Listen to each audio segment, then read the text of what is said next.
It's okay? I think yes.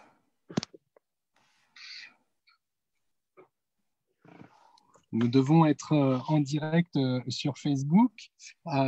Oui, ça y est, nous y sommes. Ça y est. Bonjour Oui. à tous, bonjour à tous, bonjour à tous. J'espère que vous êtes en pleine forme. C'est Pierre de l'association Amis FSH qui vous parle. Et aujourd'hui, c'est jeudi, donc c'est Facebook Live.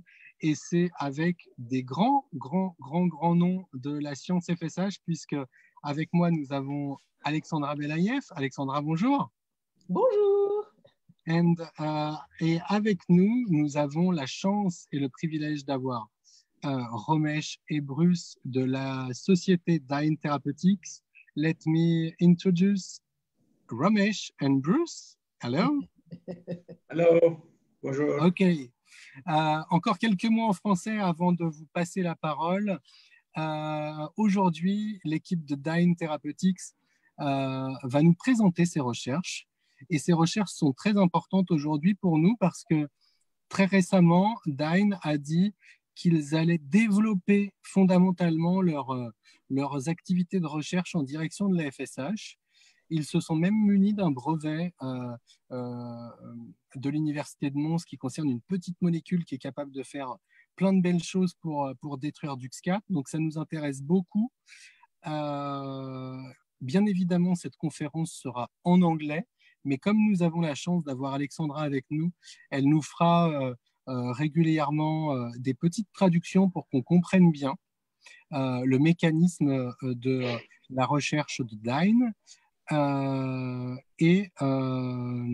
Il est important de vous préciser que l'équipe de Dyne, compte tenu de l'environnement et de l'état d'avancée de leur recherche, ne répondra pas à des questions sur d'éventuels essais cliniques, sur d'éventuelles avancées thérapeutiques, parce que ce n'est pas du tout le sujet, ce n'est pas du tout l'heure de ça pour eux. Donc, nous avons convenu ensemble qu'il n'y aurait pas de questions. Et donc, nous ferons ainsi. En revanche, Alexandra restera un petit peu à la fin de la conférence, justement, pour répondre éventuellement à des questions vraiment liées à la compréhension du mécanisme de recherche, des trucs, des choses assez purement scientifiques. Donc, vous pouvez poser quelques questions, mais vraiment sur la compréhension et sur le mécanisme, et on s'y fera un plaisir d'y répondre après les interviews de Romesh et de Bruce. Many thanks, Bruce and Romesh, on behalf of the French organization AMI FSH. Many thanks. We are very happy to introduce you, and we are very happy to know that your company is very important for FSHD research, and I let Alexandra lead our conference. Thank you very much, really. Thank you. Thank you. Merci beaucoup, Pierre. So thank you. So I don't know. Welcome to both of you, Romesh and Bruce. And I don't know which one of you will get started in the explanation today. Will it be Romesh who starts? Maybe I'll just give a few words and then Bruce can jump in as well. Okay. So thank you very much to AMI FSH and to Dr. Belayev for the opportunity to share Dyne's story with you. We are honored and privileged to share this with the patients with AMI FSH, and we hope we can bring a therapeutic at some point to the clinic, and we're very excited to be here. Donc, il nous remercie de participer à cette opération, en gros, et donc considère que c'est un privilège de pouvoir parler aux patients de l'association AMI FSH et qu'il espère énormément pouvoir arriver à des perspectives thérapeutiques avec le travail qui est en cours chez eux. Do you have any words to say, Bruce? Yeah, let's. What do you think would be of most interest to your listening audience? Maybe a description of our platform and how, in general terms, how we think it can be applied to FSHD. Oui, donc il pose la question, qu'est-ce qui serait le plus intéressant pour l'audience? Ce serait probablement d'expliquer quelle est la plateforme scientifique qu'ils ont développée chez Dyne et comment ça peut être utile pour traiter éventuellement des pathologies musculaires, dont notamment la FSHD. Yes, Bruce, I think that would be really of interest. What is really original in your company with this targeting method that you found to target the drugs to muscle? Donc avec la méthode de ciblage des muscles qu'ils ont développée dans leur entreprise. Romesh, why don't you start with the platform overview? Sure. So maybe I'll take a step back and give a history of Dyne a bit. So we started the company about 2.5 years ago. And when I say we, Bruce was very involved at the very beginning to help start the company with me. And both of us have worked in the nucleic acid field for quite some time. And what we realize is nucleic acids are very good medicines, but the delivery of the medicines to the right cell type is critical. Donc voilà, d'un point de vue, il reprend un peu l'histoire de la création de l'entreprise qui a été créée il y a à peu près 2 ans et demi, et principalement par les interactions de Bruce et de Romesh. Et tous les deux sont des experts de la recherche dans le domaine des acides nucléiques. Et ce sont des outils thérapeutiques qui peuvent être extrêmement intéressants. Donc, par rapport à la nomenclature qu'on utilise d'habitude pour les amis FSH, donc on emploie le mot oligonucléotide. Vous avez entendu parler de cela. Donc, lui, il dit acide nucléique. Un oligonucléotide est un petit morceau d'acide nucléique. Et donc, il dit que ça peut être des outils extrêmement intéressants au niveau thérapeutique, mais le point faible, c'est la manière de les administrer pour qu'ils aillent spécifiquement à l'organe que l'on veut cibler. Et donc, c'était vraiment ça le point faible et qui les a intéressés en créant l'entreprise. So you notice probably, Romesh, that I'm doing double translation. So English to French and science to popularization. Yes, fantastic. Thank you. So what we do at Dyne is we are delivering the nucleic acids to the muscle cells by linking it to an antibody. So the antibody binds receptors that are expressed on the muscle cells.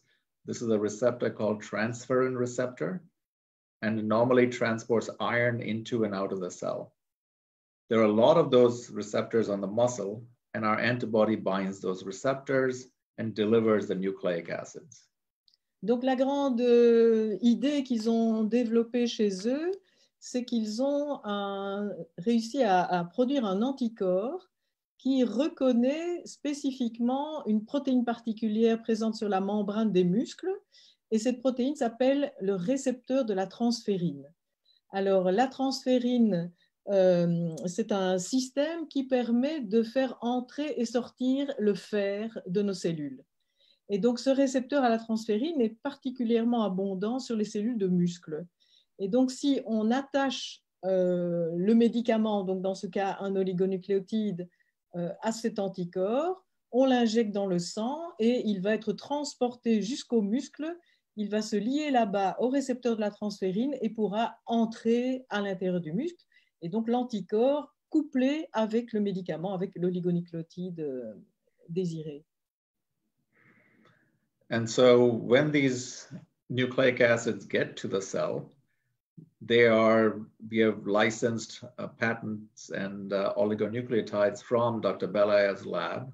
And these are nucleic acids that have been shown to be the best in the field so far to decrease one of the major drivers of disease of FSHD called DUX4. So these oligonucleotides bind DUX4 and reduce DUX4 expression.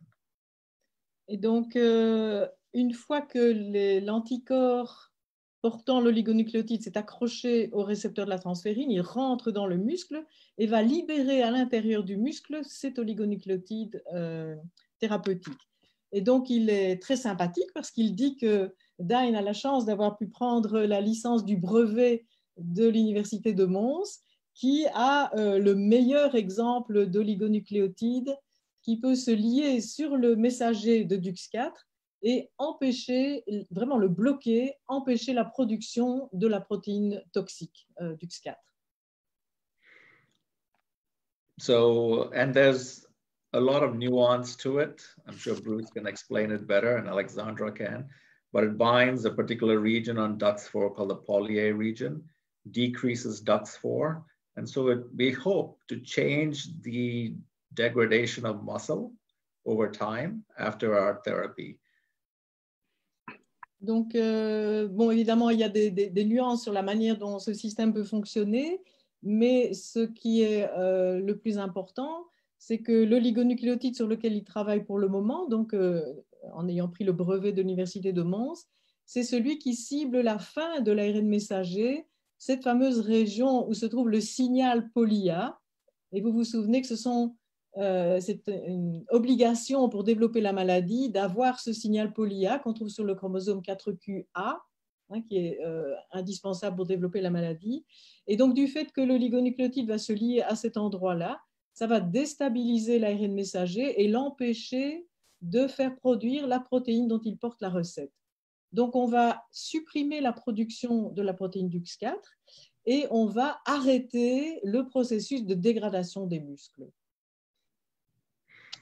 Yeah. The wonderful thing about the Dyne platform is that it's very much like having a key into the house. In this case, the key that lets you get into muscle efficiently. If you imagine trying to get into a house with locked doors, it's not very easy. Maybe you find an open window, maybe you don't.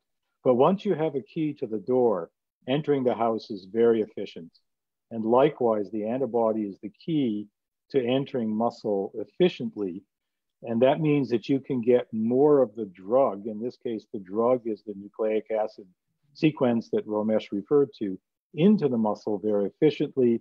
You get more of it in at a lower dose, and you bring about the desired effect, which is to knock down or suppress the level of DUX4 protein. And you do that by suppressing the amount of mRNA that encodes, that's the intermediate of the coding sequence for the DUX4 protein. And, there's a lot of ways to think about DUX4 and why it's toxic. Maybe I can block you. I could stop you now and translate what you have said. Otherwise, I might forget. Good point. Thank you. Getting old here, and I need my memory to remember. That's everything. A good point.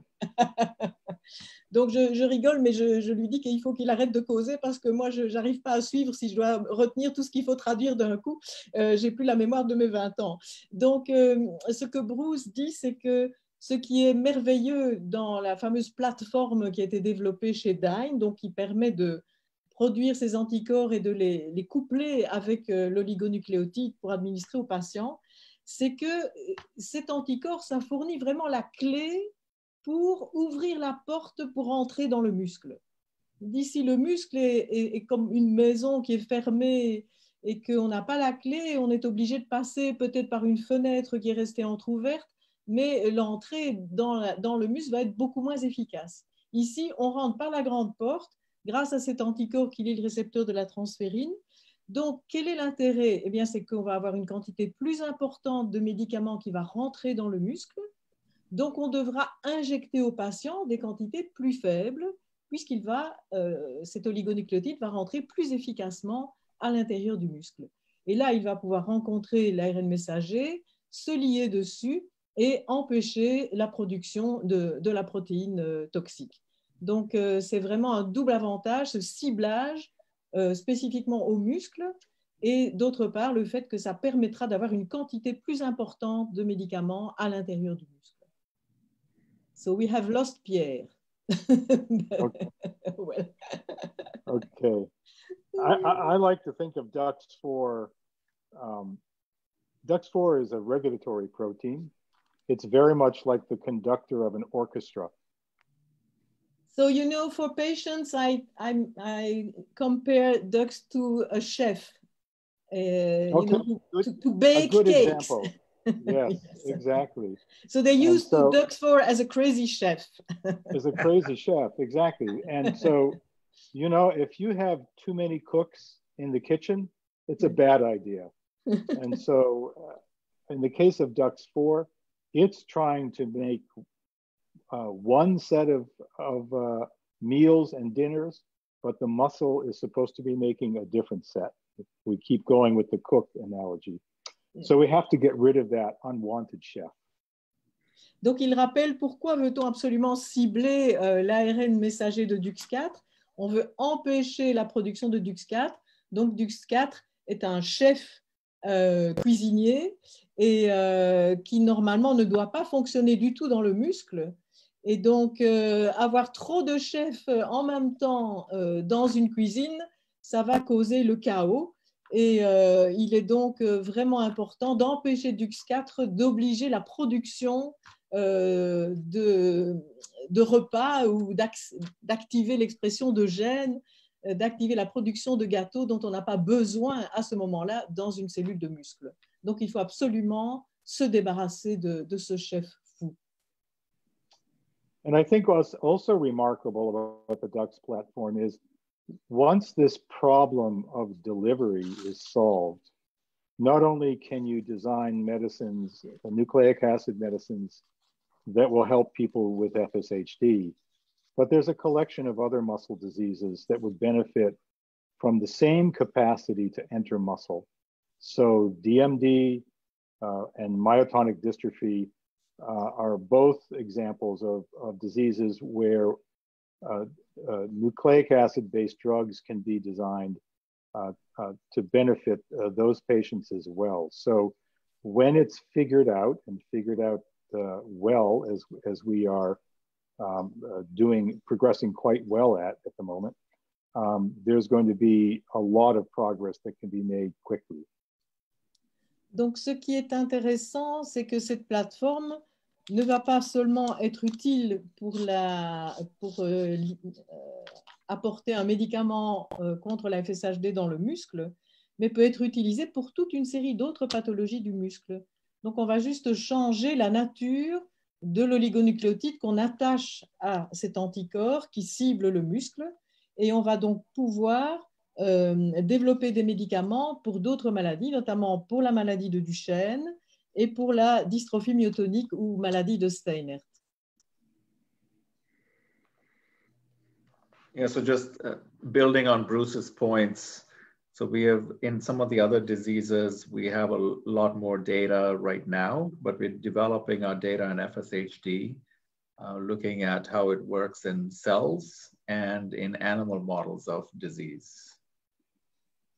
Donc, pour les maladies qu'on a citées, donc la dystrophie de Duchenne et la dystrophie myotonique, leur projet est plus avancé que dans le cas de la FSHD, où ils ont déjà vraiment des résultats très intéressants sur des modèles de culture de cellules et sur des modèles d'animaux. Et dans le cas de la FSHD, ils ont maintenant des données en culture de cellules et sont en train de récolter dans des modèles de souris.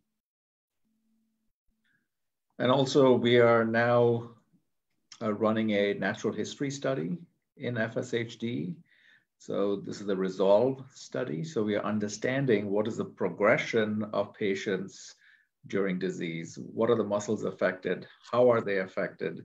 And we are understanding it both from the patients and from the clinicians and determining what would be ultimately the clinical endpoints that we would want to change with our drug. Donc, à côté de ce travail expérimental qu'ils font dans leur entreprise, ils ont décidé aussi de participer à une étude qui s'appelle RESOLVE, qui est une étude, ce que l'on appelle en clinique, l'histoire naturelle de la maladie. C'est-à-dire comment est-ce que les patients évoluent en l'absence de traitement. Et c'est quelque chose de très important parce que d'une part, ils prennent le point de vue des patients, ils prennent le point de vue des cliniciens qui suivent ces patients et ça va leur permettre de définir des points qu'il faudra atteindre quand ils vont administrer le médicament. Donc ça, c'est vraiment quelque chose de capital pour tous les essais cliniques, pour toutes les maladies, pour tous les médicaments. Il faut savoir comment la maladie évolue, comment les patients évoluent, comment leurs muscles évoluent au cours du temps si on n'intervient pas. Repérer des points capitaux qui sont typiques de la maladie et dire si on interfère avec le développement de la maladie, si on donne un médicament, eh bien, qu'est-ce qu'on espère voir apparaître chez le patient ou qu'est-ce qu'on espère ne pas voir se dégrader chez le patient. Et donc, c'est vraiment un point clé. So I guess, Ramesh, this is something especially difficult because FSHD is a very slowly progressing disease. That is true. So we are trying to understand what is that rate of progression. In some patients, it seems to have these flares and this acceleration over certain times, and then it seems to slow down, and there's differences between one side of the body versus the other. So we're understanding that as well. And then also how to measure our drug's efficacy. What are those biomarkers? So if we give the drug to the patient in the clinical trial, what would we measure? Would we measure a muscle biopsy, or are there secreted factors in the plasma that we can test? So we are understanding all of those in collaboration with the patients and the physicians who are treating them. Mm-hmm. Et donc, il est vraiment... La question que je lui posais, c'était, c'est probablement difficile d'avoir des bons points de repère dans l'étude de la FSHD parce que c'est une pathologie qui progresse très lentement. Et il dit, oui, effectivement, non seulement ça progresse lentement, mais aussi ce n'est pas continu au cours du temps. On peut avoir des périodes, je vais dire, relativement calmes dans la progression de la maladie, et puis tout d'un coup, un pic de progression et de nouveau un ralentissement. Et ces pics et ces ralentissements sont différents d'un patient à l'autre. Et même pour le même patient, ça va être différent au cours du temps. En plus, il y a la différence de côté. Donc, vous savez qu'il y a une asymétrie latérale. Et donc, on va avoir un côté qui va évoluer plus rapidement vers une dégradation des muscles que l'autre côté. Il faut trouver des moyens de mesurer l'efficacité d'un traitement qu'on pourrait administrer. Donc, pour ça, il faut trouver des biomarqueurs. Qu'est-ce que ça va être les biomarqueurs? Ça peut être la nécessité d'avoir une biopsie de muscles et d'analyser différents paramètres dans la biopsie, ou bien c'est peut-être une substance qui se trouve dans le sang et on pourra, sur une prise de sang, faire l'analyse d'un marqueur et, dans le plasma. Et donc, voilà, leur étude Resolve va s'intéresser vraiment à tous ces problèmes-là. And so Resolve is something that is done in collaboration with many different hospitals and different companies, isn't it? It is. So it's multiple different sites and investigators.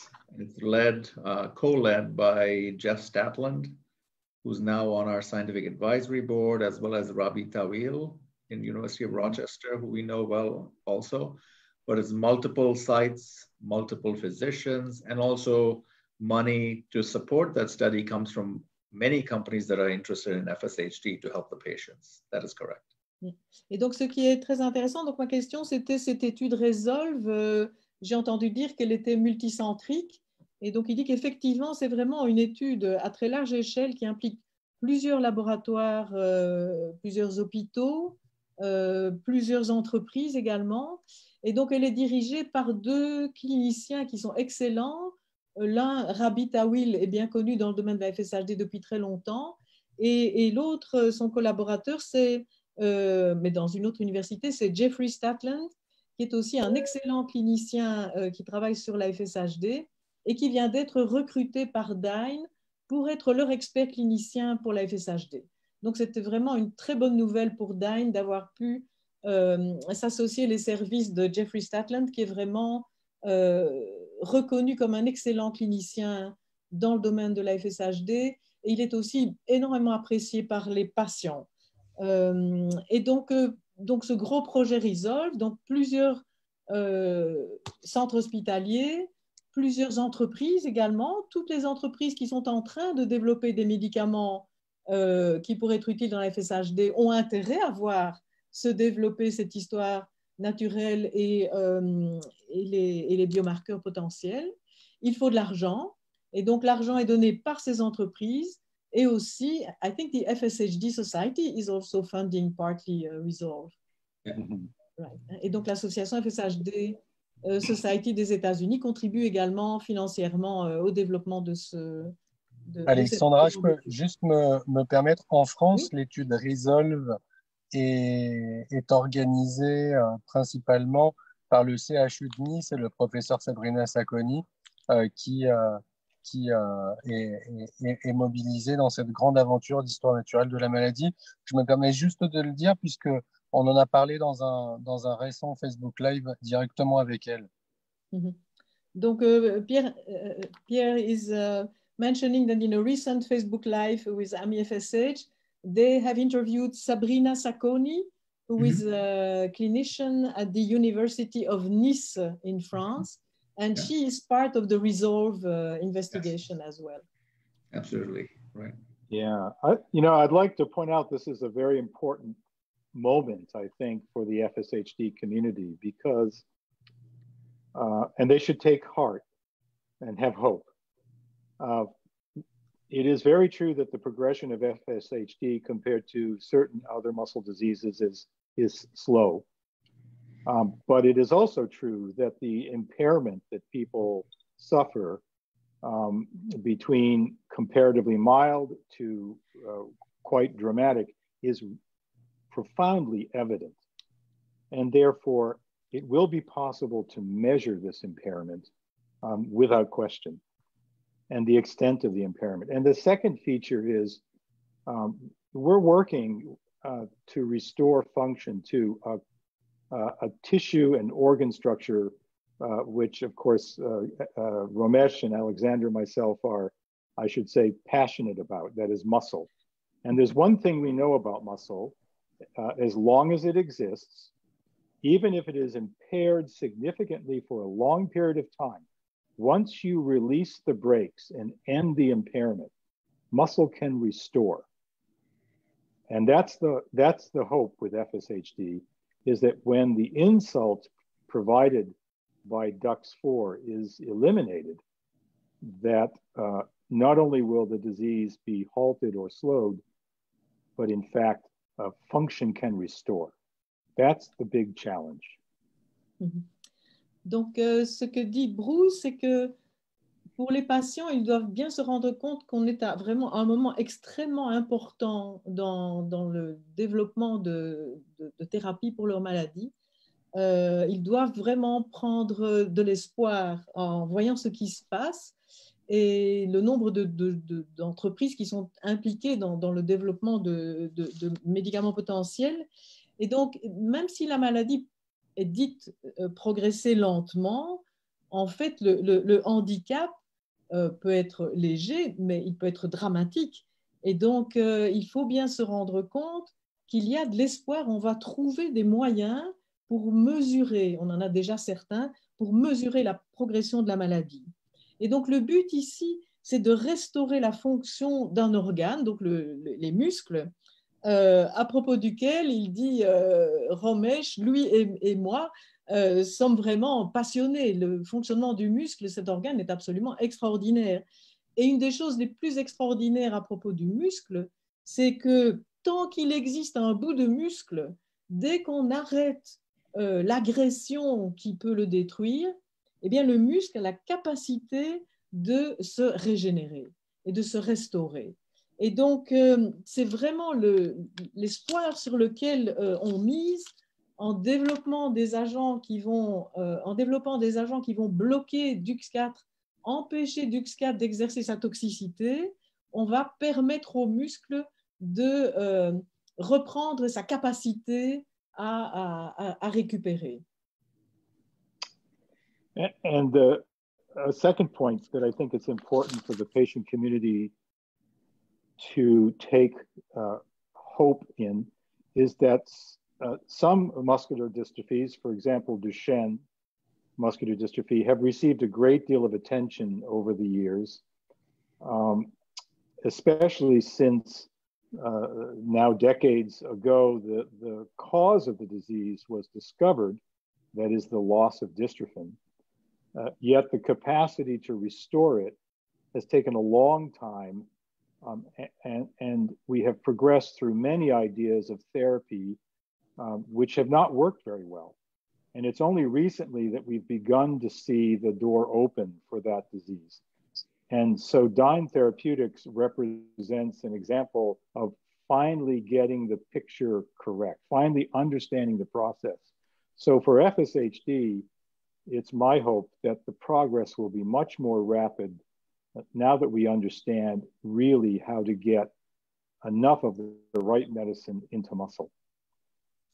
Donc Bruce dit que une autre raison pour que les patients aient de l'espoir, c'est que si on compare à la maladie de Duchenne, elle a attiré énormément d'attention pendant des années et depuis la découverte du gène de la dystrophine.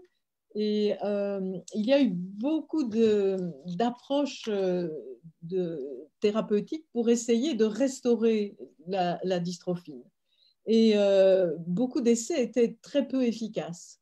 Et c'est seulement depuis très peu de temps qu'on arrive à vraiment résoudre ce problème, et notamment avec ce problème de comment administrer le médicament pour qu'il entre vraiment dans le muscle.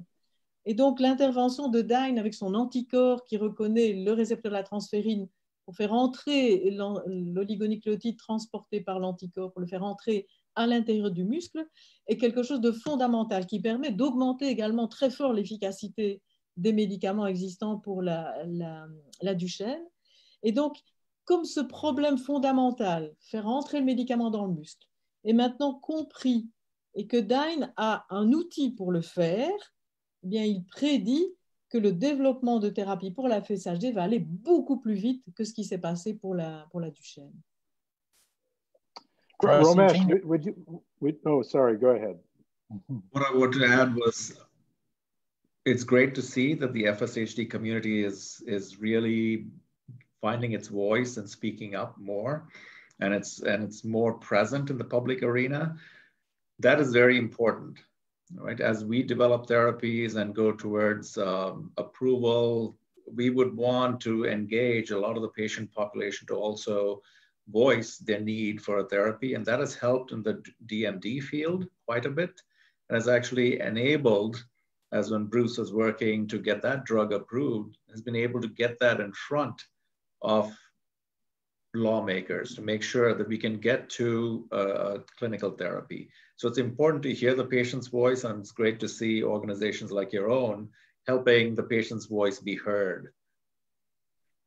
Donc ce que dit Romesh, c'est que il est vraiment très content de parler devant votre association, parce que c'est vraiment capital que la communauté de patients atteints de FSH se fasse entendre.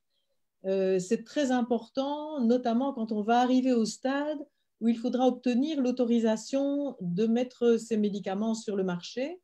Et ça a été le cas dans la dystrophie de Duchenne, où vraiment l'implication majeure des associations de patients DMD a vraiment poussé les régulateurs à accélérer le processus pour accepter les premiers oligonucléotides antisense pour la maladie de Duchenne. Et donc, il dit que c'est vraiment très important que les patients FSHD se fassent entendre et que cela va pouvoir aider une entreprise comme Dyne, qui est en train de développer un médicament, d'obtenir les autorisations pour pouvoir pour que ce médicament puisse être mis sur le marché. Donc, we need you and you need us sometime. And it's a win-win. Yes, it's a win-win partnership. In fact, I would like to say to you, if you need, you talked about patient feeling, evolution of the disease in different cases. If you need some patient voices, some patient feeling, please feel free to ask us everything you need. We need you, you need us, and we're going to win against this disease. Voilà, donc là, l'intervention de Pierre, c'était pour signaler que l'association de patients AMI-FSH et les patients individuels sont prêts à aider du mieux qu'ils peuvent la société Dyne. Et donc, Dyne n'hésite pas à le contacter s'ils ont besoin de patients pour n'importe quoi qui puisse faire avancer le schmilblick, comme on dirait chez nous. Absolutely. Voilà. Et donc, c'est une interaction de type gagnant-gagnant entre l'entreprise et l'association de patients. We are a team. Voilà, Yeah. nous faisons partie de la même équipe, l'association de patients et l'entreprise. Good. You had a Thank question you. here? Not a question, but just a reflection. I think there is hope, but there is job, and a lot of job, and maybe science take time, maybe science need money, and clinical trial needs time and money, and maybe patient hope to have a treatment in the future and the next years, but it's very difficult to say when and what medicine and drugs to restore our function. I think it's very difficult to say when. Donc là, ce que Pierre dit, c'est que, bon, bien sûr, il y a de l'espoir, mais il y a encore beaucoup de travail à faire, beaucoup de la science qui va demander de l'argent et des essais cliniques qui vont demander du temps et encore plus d'argent. Et donc, il faut vraiment qu'on soit solidaires pour avancer tous ensemble sur ce point-là. What I will say, Pierre, is the team here is dedicated, smart. It's a small team, maybe about 35 people. But they're very, very passionate about muscle disease. So we're working as fast as we can, nights and weekends, to try and get to the clinic to test our medicine, right? We would like to absolutely want to bring benefit to FSHD, DMD, DM1 patients, and Bruce and the team here is doing everything possible to move it as quickly as possible to the clinic. Donc là, So Romesh veut confirmer que c'est vraiment un travail d'équipe. Et que chez eux, c'est une relativement petite équipe. Ils sont à 35 personnes à travailler sur ces maladies du muscle. Mais il dit que ce sont des gens qui sont vraiment passionnés. Ils travaillent jour et nuit, le week-end. Et vraiment, leur but majeur, c'est d'apporter de l'aide aux patients atteints de ces maladies, donc la dystrophie myotonique et la FSHD. Thank you. Thank you, Romesh. Romesh, I have one question. I have seen a poster about using your targeting antibody for DMD, and that you apparently had much more higher efficiency of drug delivery, antisense oligo delivery within the muscle in the mouse model. Could you comment a little bit on that? Sure. So that is a poster we presented at ASGCT a few weeks ago. And with our antibody bound to a nucleic acid, we are able to get, with a single dose treatment, much better dystrophin production in the muscle of a mouse model. So that is, I'm biased, but it's phenomenally better than anything else out there right now in that mouse model. So the team orders is building of magnitude. Pardon? An order of magnitude. Oh, really? Yes. I mean, Yes. a big jump. Yeah. Okay. So we are certainly hoping to bring that to clinic, but all the work we're doing in DMD helps us with FSHD too. Sure. Because we are understanding how to put the antibody and nucleic acid together, how we deliver. The study that you're talking about, DMD, was in mice. But we've also looked at higher animals, such as in monkey studies.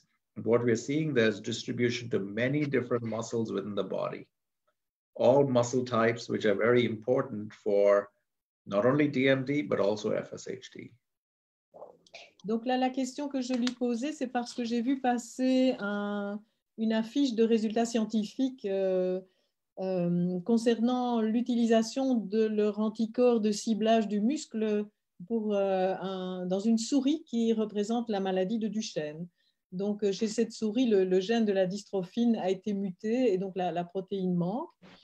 Et il existe des oligonucléotides antisens qui permettent de modifier l'ARN messager pour obtenir de la protéine manquante. Et donc, il dit qu'effectivement, ils ont présenté il y a quelques semaines ces résultats. Donc, dans la souris DMD, en injectant une seule dose d'anticorps couplée avec l'oligo-antisens ciblant la dystrophine, le messager de la dystrophine, ils ont obtenu la production de 10 fois plus de protéines que ce que d'autres chercheurs avaient obtenu en n'employant pas l'anticorps. Donc, il faut rappeler peut-être dans la maladie de Duchenne, le muscle a des petites lésions dans la membrane. Donc, en injectant le médicament dans le sang, il va pouvoir entrer un peu par la fenêtre à l'intérieur de la maison muscle, mais ce n'est pas très efficace. Avec l'anticorps ici, ils vont donner vraiment à ce médicament la clé pour ouvrir la porte et rentrer par la grande porte dans le muscle. Et ils obtiennent de cette manière 10 fois plus d'oligo à l'intérieur de la cellule et donc 10 fois plus de la protéine dystrophine qui est produite. Donc, je vous rappelle la grande différence entre la Duchenne et la FSHD. Dans la Duchenne, il manque une protéine dystrophine, il faut la faire réapparaître. Dans la FSHD, il y a une protéine DUX4 en trop, il faut la faire disparaître. Mais dans les deux cas, le médicament, c'est un oligonucléotide qui va se lier à l'ARN messager pour faire le job qu'on a demandé, produire plus de dystrophine dans la Duchenne et produire moins de DUX4 dans la FSHD. Donc, ce que dit Romesh, c'est qu'avec ce résultat très intéressant obtenu sur ce modèle de souris de la maladie de Duchenne, on va pouvoir étendre ça vers des modèles de souris intéressants pour la FSHD.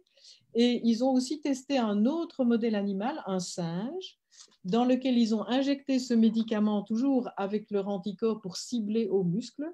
Et ils ont pu regarder la distribution du médicament dans les différents muscles du singe. Donc, le singe est un animal plus grand qui ressemble plus à l'homme au point de vue de la taille.